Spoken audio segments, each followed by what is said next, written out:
आम आदमी पार्टी के राष्ट्रीय संयोजक अरविंद केजरीवाल क्या कुछ कह रहे हैं, एक बार दर्शकों को सुनवा देता हूं। की धमकियां मिल रही है।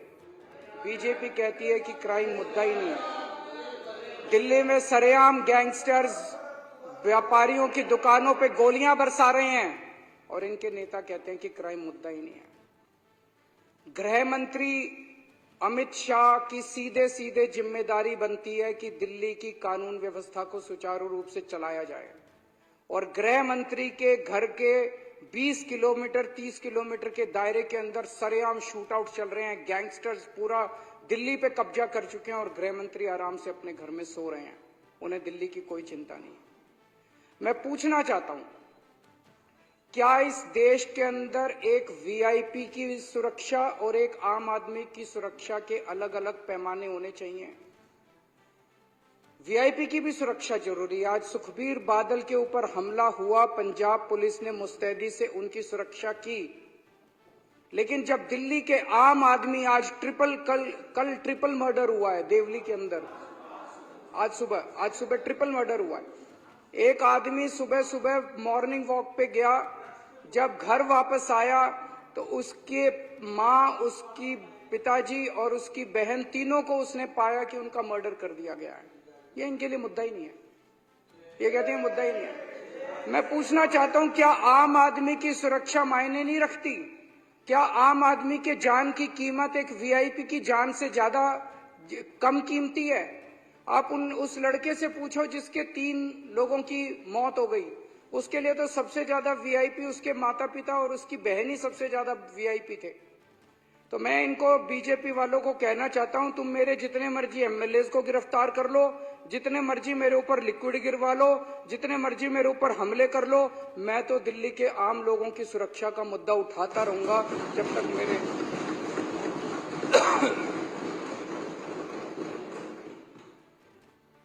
अब मैं 2 शब्द दिल्ली की ड्रग व्यवस्था के ऊपर, ड्रग्स का जो माहौल दिल्ली के अंदर हो रहा है जिस पे अभी चर्चा चल रही है। मैं दिल्ली में जगह जगह कोने कोने में जा रहा हूं। इस टाइम कानून व्यवस्था इतनी ज्यादा चरमरा गई है, खासतौर से जब से अमित शाह जी देश के गृह मंत्री बने हैं और उन्होंने दिल्ली की कानून व्यवस्था को संभाला है, तब से दिल्ली के अंदर पूरी दिल्ली की कानून व्यवस्था लगभग खत्म हो चुकी है। मैं काफी समय चुप रहा क्योंकि मैं इस पे राजनीति नहीं करना चाहता था, लेकिन जब धीरे धीरे स्थिति कंट्रोल होने की बजाय बद से बदतर होती गई तो मेरे से चुप नहीं रहा गया, क्योंकि दिल्ली मेरे ही लोग हैं। पिछले कई दिनों से जब से मैं दिल्ली के कोने कोने में जा रहा हूं, जहां भी कोई कत्ल होता है, जहां भी कोई वारदात होती है, मैं जाता हूं, लोगों से मिलता हूं। जहां जाता हूं लोग कहते हैं जी नशे की बात, कोने कोने में नशा बिक रहा है। मैं परसों माननीय मुख्यमंत्री जी कालका जी की, इनकी विधानसभा कालका जी है, कालका जी के क्षेत्र में गया, वहां पे पदयात्रा होनी थी। मैं पदयात्रा कर रहा था, लोग मेरे कान में आके बोल रहे थे। लोगों को डर लगता है बात करते हुए भी, लोग मेरे कान, सर नशे की बात भी उठाओ सर हर दुकान के अंदर नशा बिक रहा है सर, हर दुकान में नशा बिक रहा है, किराने की दुकान में नशा बिक रहा है, पान वाले की दुकान में नशा बिक रहा है, पनवारी की दुकान में नशा बिक रहा है।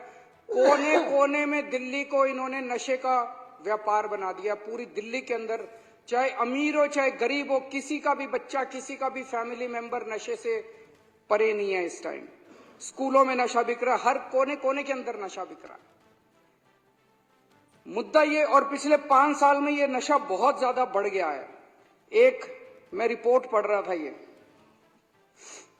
ये archives.today करके कोई वेबसाइट है, इसमें लिखा हुआ है कि कठपुतली colony, a DDA official says that ever since he joined work in the area in 2021, as many as 300 people have died due to drugs. एक कठपुतली कॉलोनी, अकेली कठपुतली कॉलोनी के अंदर नशे की वजह से DDA का अफसर कह रहा है कि 300 बच्चों की मौत हो चुकी है एक कॉलोनी के अंदर।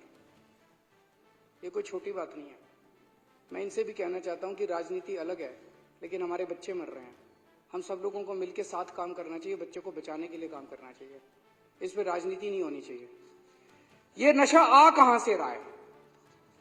दिल्ली में तो नशा पैदा होता नहीं है, हमारे दिल्ली के अंदर तो नशा मैन्युफैक्चर भी नहीं होता। ये नशा आ कहां से रहा है? मैं इस सम्मानित सदन के समक्ष कुछ डेटा रखना, कुछ इंसिडेंट्स रखना चाहता हूं। कहां से आ रहा है मुझे भी नहीं, लेकिन कुछ इंसिडेंट्स हैं। 1 अक्टूबर को दिल्ली के महिपालपुर में 562 किलो कोकेन और 40 किलो मैरिजुआना पकड़ा गया। ये गुजरात से आया था। 10 अक्टूबर को 208 kilo cocaine Ramesh Nagar waste Delhi से पकड़ी गई। ये गुजरात से आई थी।